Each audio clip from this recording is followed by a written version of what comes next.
1988, the crime rate in the United States rises 400%.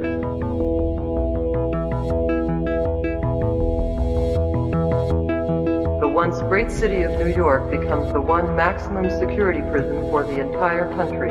Snake, do you remember the sinking of that tanker 2 years ago? Terrorists blow a hole in an oil tanker full of crude barely 20 miles off the shore of Manhattan. Your classic nightmare.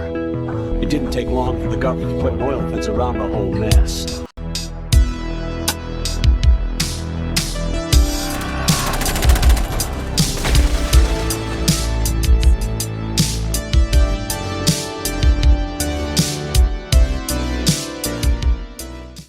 In 1991, John Carpenter's movie, Escape from New York, a movie loved worldwide, massively inspired a great director, Hideo Kojima, in the evolution of the franchise that would be Metal Gear Solid. John Carpenter's novel of The Escape from New York and Escape from LA, which was the cement for Metal Gear's foundation, circles a lot of controversy as potential lawsuits. Canal Plus, the company alongside John Carpenter, are the ones who owned the rights to the movie Escape from New York, with Canal Plus wanting to sue the likes of Metal Gear Solid, with the company Canal Plus wanting to go after Metal Gear Solid, calling it a ripoff. And to quote John Carpenter, quote, "But I told them not to do that. I know the director of those games, and he's a nice guy, or at least he is to me." John Carpenter is unlike a lot of directors, appreciates video games. I play video games, I watch Really? NBA basketball, I watch the news, I play video games. So join me as we talk about Escape from New York's references and influences in Metal Gear Solid. So like the movie indicates, Snake was a war hero and a patriot, at one point until he was unknowingly recruited for a suicide mission dubbed the Leningrad Ruse. The only survivor of Snake's unit was his friend Taylor, and it was on this mission Snake lost his eye. The Russians used nerve gas during the fight, and after his protective goggles cracked, gas leaked in and ate away at his eye. Very similar to the likes of Big Boss when he was in the torture chamber and had his eye shot out by Ocelot.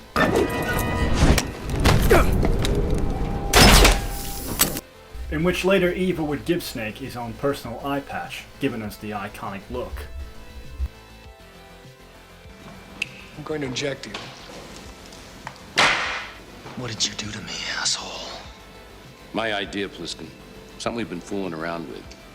2 microscopic capsules lodged in your arteries. They're already starting to dissolve. In 22 hours, the cores will completely dissolve. Inside the cores are a heat-sensing charge. Not a large explosive, about the size of a pinhead. Just big enough to open up both your arteries. I'd say you'd be dead in 10 or 15 seconds. Come out now. So just like Fox died, Snake has been injected something for the mission, which could potentially kill him and end his life if he doesn't complete the mission within the calculated time of 22 hours in which he must rescue the president. Both situations are different, but you can see where Metal Gear Solid gets its inspiration from. Pleasure to meet you, Snake. Don't worry, this injection won't hurt a bit.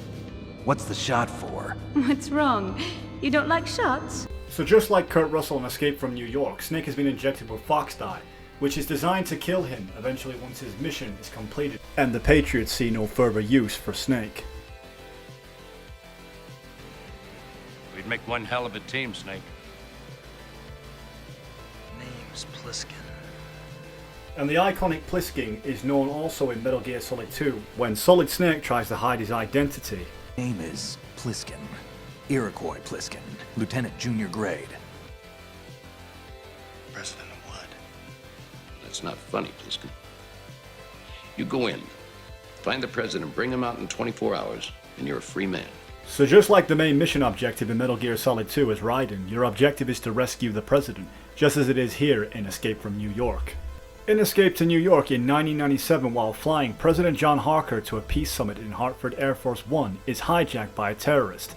The president is handcuffed with a briefcase and put in an escape pod that drops into Manhattan as the aircraft crashes. Very much like Metal Gear Solid 2, the president is kidnapped by the terrorist, along with the briefcase that contains nuclear code information. Now, the president was on his way to this summit when his plane went down. He has a briefcase attached to his wrist. What's on it? You know anything about nuclear fusion? The nuke.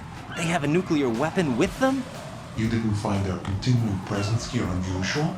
Even with the president as hostage, this is an island, and they have no visible means of escape. Even if they do have a nuke, the warhead is no good without an access code. The Navy man would have a handcuff. The other half of it is on the football, or the black case if you like, the nuclear button. Both mannerisms and personality are both one and the same within their movements, and they both shared same interest in smokes. And both characters having a very intense military background, giving them somewhat of a cold, mysterious edge, with a realist attitude. Call me Snake. Call me Big Boss. You gonna kill me now, Snake? I'm too tired. You call that an accident? Well, it wouldn't have happened if you hadn't been showing off. So that's it. Thank you for joining me on today's video for influences and references from Escape from New York to Metal Gear Solid. Thank you for your time. This has been The Voice Box. Please hit that like button, and if you feel like it, subscribe. And remember, stay solid. I'm about to lose it.